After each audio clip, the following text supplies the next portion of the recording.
కాంగ్రెస్ టైంలో చేశారు, ఈయన టైంలో చేశారు. నెల్లూరు జిల్లాలో ఒక బలమైనటువంటి శక్తి కావాలి.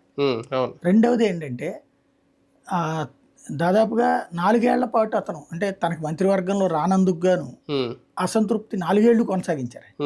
జగన్ మీదని చెమక్కులేస్తూనే వచ్చారు కదా. కాబట్టి ఆయనకి ఇవ్వడం ద్వారా భవిష్యత్ అసంతృప్తిని చల్లార్చుకున్నట్టుంది.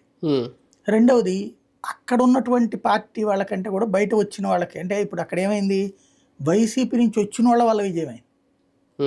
మీరు అక్కడ అబ్జర్వ్ చేయండి. సోమిరెడ్డిని ఇదివరకు అయితే అకామిడేట్ చేసేవాళ్ళు ఏదో ఒక చోట, ఈ దఫా చేయలేదు.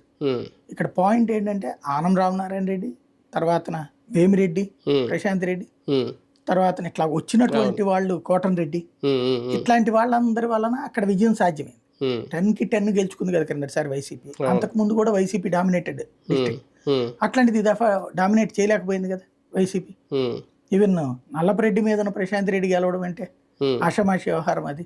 కానీ నెల్లూరు వరకు చూసుకుంటే ఆనవ రామనారాయణ రెడ్డి గారికి ఇచ్చారు కాబట్టి కోటంరెడ్డికి ఏమన్నా కొంచెం అన్యాయం జరిగిందా? ఆ ప్లేస్ లో ఆయన లేకపోతే ఖచ్చితంగా కోటంరెడ్డికి వచ్చి ఉండేదా? ఇప్పుడు బేసిక్ గా అంటే ఇప్పుడు ఎమ్మెల్సీలో ఆయన చాలా ఎమ్మెల్సీ పదవి రావడానికి ఒక రకంగా వాళ్ళే కాదు కారణం, టీడీపీకి ఒక ఎమ్మెల్సీ రావడానికి కూడా. నేననే పాయింట్ ఏంటంటే ప్రాక్టికల్ ఫార్ములా ఒకటి ఉంటుంది.